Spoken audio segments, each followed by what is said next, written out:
नमस्कार मित्रांनो, मी स्वाती तोरसेकर एशा पृथ्वीमध्ये तुमचं स्वागत करते. बेसक्यातला उद्योगपती अमेरिकेतून पलायन करतोय. म्हणजे नेमकं काय? हा बेसकॅपला उद्योगपती कोण? त्याला मी बेसकॅपला का म्हणते आणि त्याला पलायन का करावं लागतंय? सगळेच प्रश्न महत्वाचे आहेत. आणि त्याची एक-एक उत्तरं आपण बघू. पहिल्यांदा बातमी अशी आहे, की PayPal ह्या अत्यंत यशस्वी कंपनीचे सर्वेसर्वा पीटर थिल हे अमेरिका सोडून पलायन करतायत. अमेरिका सोडून पलायन करतात म्हणजे काय? पेपाल कंपनी किती मोठी आहे आपल्याला माहिती आहे. तर हे पीटर थिल साहेब जे आहेत अ, ते अमेरिकन नागरिक आहेत. त्यांचा जन्म फ्रँकफुर्टमध्ये झाला. म्हणून जर्मनीचे सुद्धा ते नागरिक आहेत. मध्यंतरीच्या काळात त्यांनी न्यूझीलंडकडे मोर्चा वळवला आणि त्यांचं पण नागरिकत्व घेतलं. तेवढं झाल्यानंतर त्यांचं समाधान नाही झालं. ते माल्टाकडे गेले आणि माल्टातून पण त्यांनी नागरिकत्व घेतलं.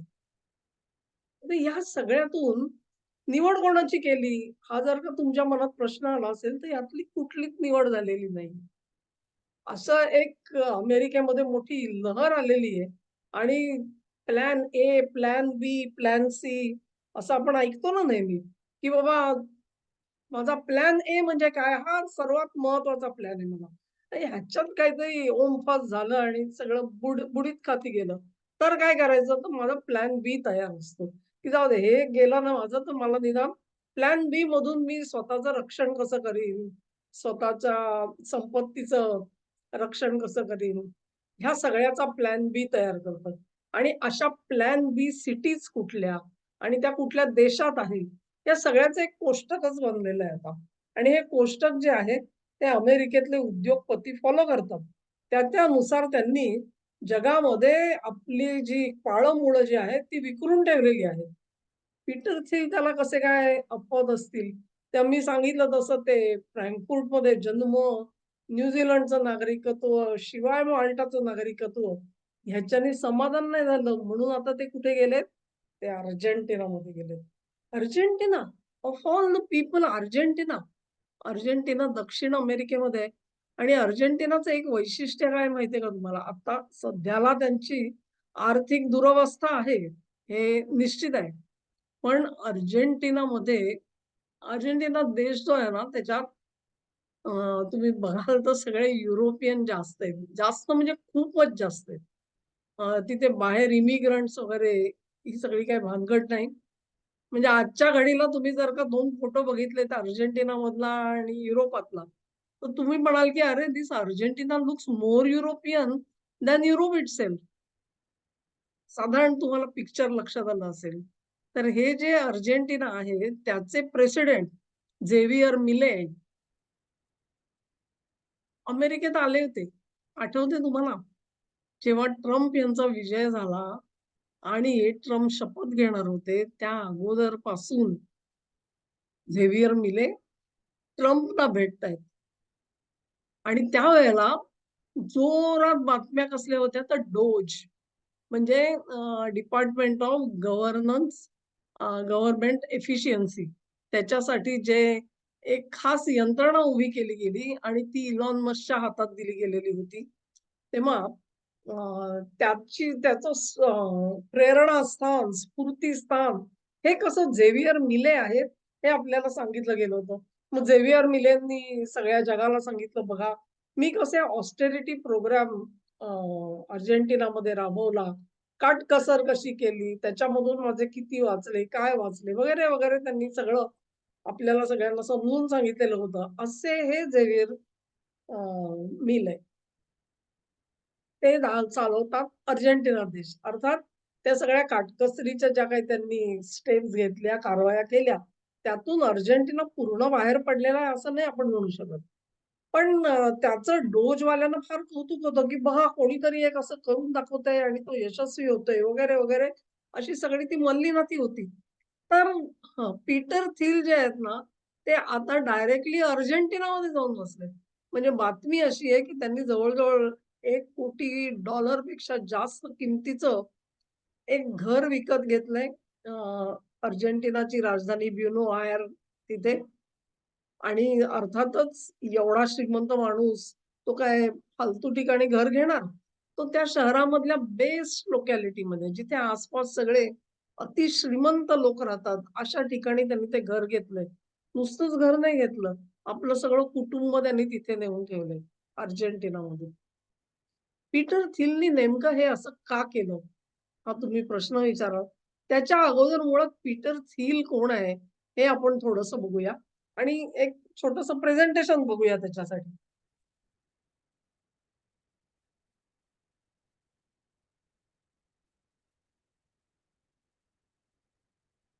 राइट.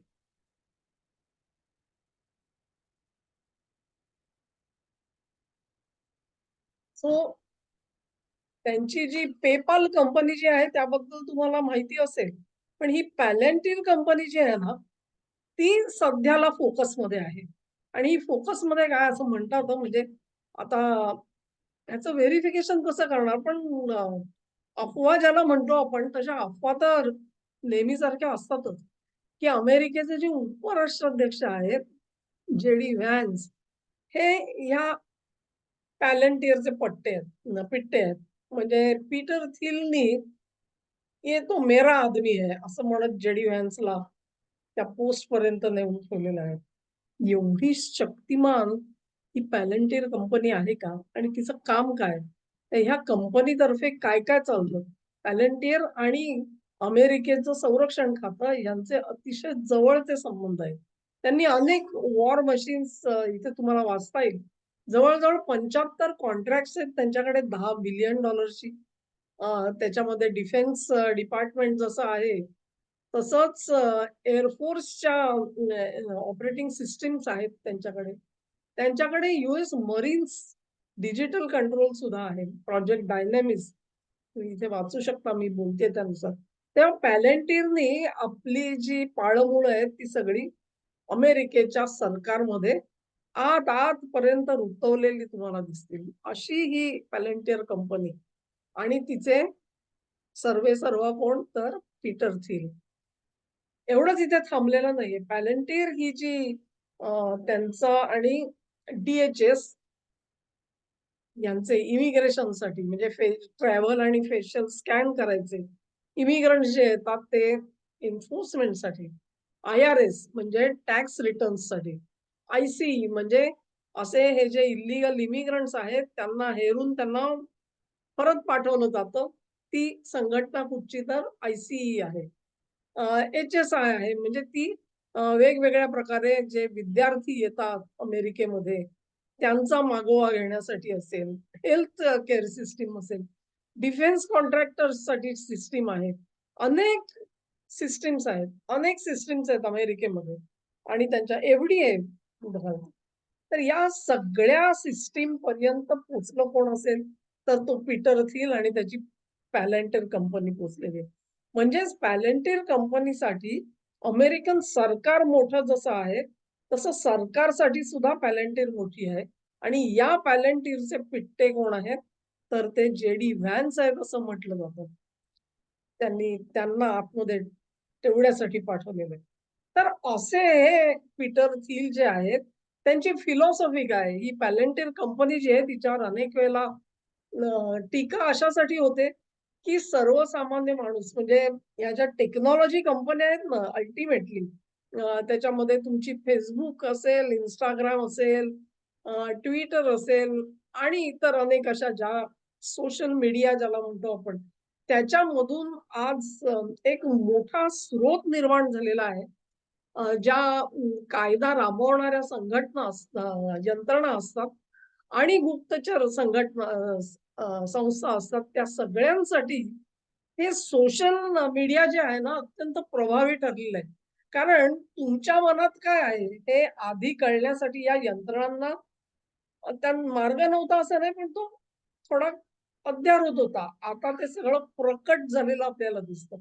तेव्हा या कंपन्या जे चालवतात, त्या कंपन्यांचे हेड जे आहेत, ते अत्यंत प्रभावशाली ठरलेले आहेत, प्रबळ झालेले आहेत, शक्तिमान झालेले आहेत.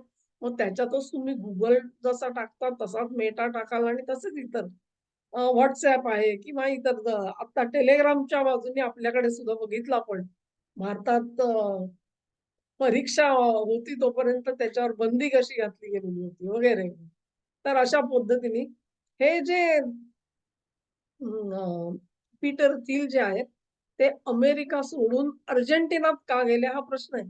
कारण अमेरिकेमध्ये तर ते चांगले स्थायिक होते. म्हणजे ज्यांची पाळंमुळं ही इतकी अमेरिकेच्या सरकारपर्यंत आहेत, त्यांनी अशा पद्धतीने पलायन करून अर्जेंटिनामध्ये का जावं? हा प्रश्न महत्वाचा ठरतो आणि त्याची 2 उत्तरं आहेत. एक म्हणजे आता ज्या ऑक्टोबरमध्ये निवडणुका येऊ घातलेल्या आहेत, त्या निवडणुकांसाठी फंडिंग लागतं आणि हे जे फंडिंग लागतं त्याच्यासाठी तुम्ही बघाल की पैसा पैसा जो आहे तो उभा कसा करायचा? तर कॅलिफोर्निया स्टेटनी असा एक निर्णय घेतला, की बाबा आपल्याला तर फंडिंग तर उभं करायला लागणार आहे. त्याच्यासाठी त्यांनी एक नॉवेल कल्पना काढली.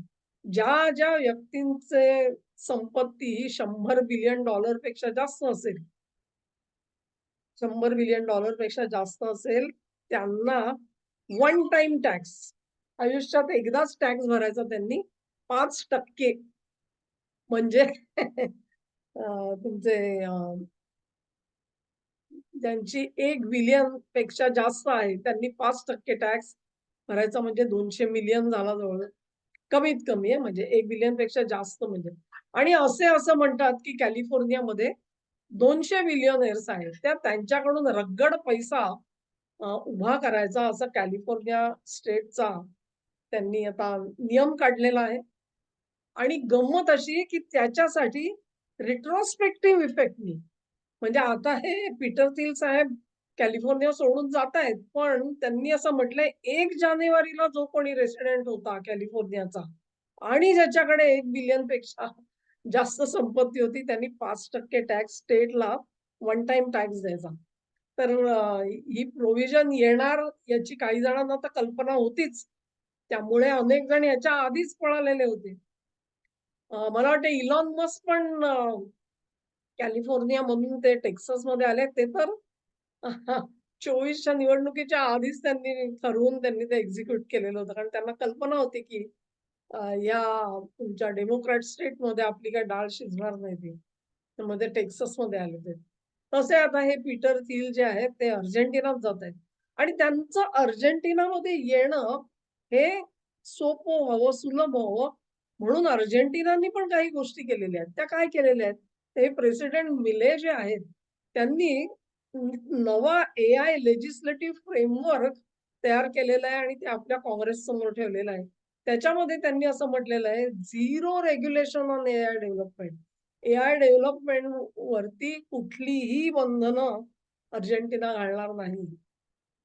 म्हणजे नैतिक, अनैतिक आणखी काही ज्या कुठच्या कारणासाठी तुम्हाला एआय डेव्हलप करायचंय, डेव्हलप करा आमच्याकडे. No issue. A brand new non human corporation category for AI operated entities with limited liability. म्हणजे तुम्ही जर का केवळ एआयनी चालवलेली कंपनी जर का काढायचं म्हटलं, कॉर्पोरेशन काढायचं नॉन ह्युमन, ज्याच्यात कोणी माणूस नाही, तर ते सुद्धा शक्य आहे आज अर्जेंटिनामध्ये त्यांच्या या फ्रेमवर्कनुसार with limited liability. A low tax regime with flexible governance rules. आणि अशा कंपन्यांना आम्ही कर अत्यल्प लावू असं अर्जेंटिनाचे प्रेसिडेंट मिले यांनी सांगितल्यामुळे पॅलेंटियरचे जे संस्थापक आहेत त्यांनी अर्जेंटिनात जाण्याचा निर्णय कदाचित घेतला असेल. याच्याच जोडीला त्यांनी मायग्रेशन सिक्युरिटी प्रोग्राम मी जे मगाशी म्हणत होते, की ह्या ज्या कंपन्या आहेत ह्या सर्व्हायलन्स म्हणून वापरल्या जातात. नागरिकांवर देखरेख ठेवण्यासाठी, पाळत ठेवण्यासाठी. ही जी पाळत आहे, देखरेख आहे, हिचं कारण दिलं जातं राष्ट्रीय सुरक्षेचं. पण राष्ट्रीय सुरक्षेचं कारण दाखवून जर का तुमच्या माझ्या आयुष्यामध्ये त्यांनी हातबोटं घालायला सुरुवात केली, तर लोक अस्वस्थ होणार आहेत. कारण तुम्हाला इथून पुढे प्रायव्हसी कुठलीही राहणार नाही. ही वस्तुस्थिती आहे. आणि ही प्रायव्हसी जी आहे ना, ती म्हणजे उद्या जर का तुम्ही असं ठरवलं, की मला मोदी सरकारचा हा निर्णय आवडला नाही आणि मला जाऊन तिकडे आंदोलन करायचंय, मोर्चा काढायचा आहे. तर त्याच्यावर सुद्धा देखरेख पाळत असणार आहे. आणि मग ते लक्षात ठेवून तुमचा आणखी काहीतरी जर का कुठेतरी काहीतरी पकडायचं असा जर का प्रश्न असेल, तेव्हा या गोष्टी जोडता येतील त्यांना आणि या सगळ्या सिस्टममधून जोडता येतील. हे महत्वाचं आहे. म्हणून एक प्रकारे या ज्या पाळत ठेवणाऱ्या, सर्व्हायलन्स करणाऱ्या, या ज्या सिस्टम्स देणाऱ्या या टेक्नॉलॉजी कंपन्या आहेत, त्या एक प्रकारे जगामध्ये नवा तुरुंग तयार करणार आहेत. आणि हा जो तुरुंग आहे त्याला म्हणायचं का ती सिक्युरिटी म्हणायची, हे सगळं राज्यकर्त्याच्या समतोल बुद्धीवरती अवलंबून असेल. एखादा राज्यकर्ता हा जर का कुटील बुद्धीचा आला, तर तो तुमच्यासाठी पर्मनंटली हुकुमशाही तयार करू शकतो. लोकशाही नावाला शिल्लक उरणार नाही, अशी अवस्था आहे. आणि हे असा विचार असणारे आपल्याला माहिती आहेत अनेक जण सोरोस प्रणीत सोरोसचं नाहीतरी तत्वज्ञान काय होतं, हे अशाच पद्धतीचं जर होतं. आपण बघतोय इथे तो पैसा टाकतोय आणि आपल्याला जे सांगितलं जातं सोशल मीडियातून तेच आहे. उद्या जर का तुम्हाला Googleमधून तुम्हाला जे पाहिजे आहे, ते सगळ्या लिंक समजा गायब झाल्या, तर तुम्हाला मिळणार कशा त्या? कारण तुम्ही शोधत असाल, उद्या भगवद्गीता मला पाहिजे, अध्याय 15वा मला वाचायचा आहे. तो तिथून गायबच केला. You will never get them. इथून पुढच्या 4 पिढ्या विचार करा, की कोणाच्या घरामध्ये एक भगवद्गीता असेल असं नाहीये पुस्तक. ते नसेल तेव्हा काय होईल? Google जे दाखवेल तेच सत्य ज्ञान. Wikipedia दाखवेल तेच सत्य उरेल. कारण त्याच्या पलीकडे जाण्याची ताकद नसेल सामान्य माणसाकडे. हा एक प्रकारचा तुरुंग तयार होईल. तुम्हाला तुमच्या भावना कुठे उचंबळून आणायच्या ते त्या टेक्नॉलॉजी कंपन्या ठरवतील. आणि तुमचा जर का एखाद्याला पाठिंबा असेल, तर त्याला बदनाम करायचं काम सुद्धा त्या टेक्नॉलॉजी कंपन्या बिनबोभाट करतील. तुम्हाला कळणार सुद्धा नाही, की you are part of that, you are the victim of that propaganda, disinformation, misinformation campaigns. त्या असंही पॅलंटीर आहे आणि हे पॅलंटीरचे साहेब त्यांच्यावर आता काही बंधनं नाहीत. एआय साठी zero regulation on AI development आणि नॉन ह्युमन कॉर्पोरेशन्स तयार करू शकता तुम्ही आणि टॅक्स कमी केलेला आहे. ही सगळी आश्वासनं मिळाली तेव्हा पॅलंटीर ही पीटर थिल तिकडे गेलेले आपल्याला दिसतायत. आणि शिवाय याच जोडीला अर्जेंटिनामध्ये सुद्धा सिक्युरिटी प्रोग्राम राबवत आहे. त्याच्यासाठी अर्थात पॅलंटीर मदत करू शकतो त्यांना. अ, तुम्हाला वाटेल की ही कपोल कल्पना आहे का? तर नाही. प्रेसिडेंट मिले यांनी फायनान्शियल टाइम्समध्ये एक ओपिनियन पीस लिहिला. ओपिनियन एडिटर म्हणून आणि त्याच्यामध्ये त्यांनी हे सगळे त्याला हल्ली ऑप एड म्हणतात. आणि त्याच्यामध्ये त्यांनी एक्झॅक्टली जी फिलॉसॉफी मांडलेली आहे, ही अशीच मांडलेली आहे. सर्व्हायलन्स स्टेट, याला सर्व्हायलन्स स्टेट न म्हणता काहीतरी वेगळं म्हणायचं, पण सरतेशेवटी तेच. आणि ह्युमन डिग्निटी, ज्याला मानवाचा जे एक बहुमान असायला पाहिजे माणूस म्हणून त्याच्या आयुष्याला, तो पूर्णपणे काढून घेणाऱ्या या ज्या सगळ्या योजना आहेत, त्या आपल्याला खरं म्हणजे त्यांनी सावध करायला पाहिजे. तेव्हा आधी त्यांनी एक अशी कंपनी तयार केली सर्व्हायलन्स स्टेटसाठी, to enable the rulers with a surveillance state. आणि आता ते सोडून ते अमेरिकेत जात आहेत. अमेरिका सोडून जात आहेत कारण त्यांचं म्हणणं असं की अमेरिका राहण्याच्या लायकीची राहणार नाही. आणखी एक जी खळबळजनक अशी बातमी ती आता खरी कितपत आहे माहिती नाही मला. पण सोशल मीडियामध्ये लिहिलं गेलेलं आहे ते असं आहे, की पॅलेंटियरचे जे सीईओ आहेत लुई मोसली, हे ऑसवाल्ड मोस्लीचे नातू आहेत. आणि ओसवाल्ड मोस्ली कोण? तर ज्यांच्या आजी-आजोबांचं लग्नच मुळी गोबेल्सच्या घरात झालं. गोबेल्स कोण आठवतंय का तुम्हाला? हिटलरचा प्रचार प्रमुख. ज्याचं म्हणणं असं होतं, की तुम्ही एक असत्य 1000 वेळा लोकांना ओरडून सांगितलं, तर लोकांचा त्याच्यावर सत्य म्हणून विश्वास बसतो. मी जे म्हटलं ना मिसइन्फॉर्मेशन, डिसइन्फॉर्मेशन कॅम्पेन्स कशा चालवल्या जातात, त्याचे गोबेल्स हे जनक आहेत एक प्रकारचे. त्या गोबेल्सच्या घरामध्ये हे लग्न लागलं. त्यांचा नातू आज पॅलेंटियरचा सीईओ आहे आणि त्या लग्नाला स्वतः हिटलर हजर होते असं म्हणतात. या या गोष्टी डिस्टर्बिंग नाही वाटत तुम्हाला? अशा पद्धतीने हे सगळं करायचं. तो जो प्रोग्राम त्यांनी जो केलेला आहे अर्जेंटिनाचा त्याच्याबद्दल आहे. Second, the creation of a new corporate category in Argentine law, non-human corporation. These are entities operated by AI agents or robots, where these systems exercise independent judgment in unpredictable environments as they must. If they are to be genuinely useful, their actions entail real risks. Limited liability is not a luxury for such entities. It is a precondition for their existence. Human shareholders may participate, but they are not required. Can you imagine काय impact आहे या सगळ्या गोष्टीचा? मला वाटतं आपले जे रॉचे प्रमुख आहेत ना विक्रम सूद यांनी हा एक महत्वाचा प्रश्न विचारलेला आहे, की जगामध्ये अशी एक वेळ येऊ शकते, की हे आर्टिफिशियल इंटेलिजन्सनी जर का ह्युमन इंटेलिजन्सला मागे टाकलं आणि जगाचे निर्णय घ्यायला सुरुवात केली, तर तुम्ही काय करणार? Do you have a plan for that? Vikram Sood यांचा जो प्रश्न आहे ना, तो मला हे वाचल्यानंतर आठवला. अशा प्रकारे नॉन ह्युमन कॉर्पोरेशन्स तयार करायचे, which are run by AI agents and by robots. कसल्या प्रकारच्या राक्षसाला, महाराक्षसाला आपण जन्म देतोय, कल्पना नाही. मला तर कधीतरी आपल्या पुढच्या पिढ्यांची भयंकर काळजी वाटते. भारतामध्ये ह्याच्यावर काही ना काहीतरी होईल, अत्यंत बेसिक विचार होईल आणि उपाययोजना म्हणून मी म्हणते ना, की ते याच्या अगोदरचा जो माझा व्हिडिओ होता मोदी, ट्रम्प वगैरे त्या सगळ्याचा, त्याचा परत एकदा विचार करा मित्रांनो. आपण जे सगळं मल्टीपोलर, मल्टीलॅटरल म्हणतोय, आमच्याकडे निर्णय शक्ती पाहिजे. हे का आहे? त्याची मुळं ही इथपर्यंत गेलेली आहेत.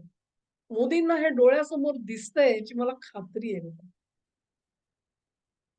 प्रेझेंटेशन संपलेलं आहे.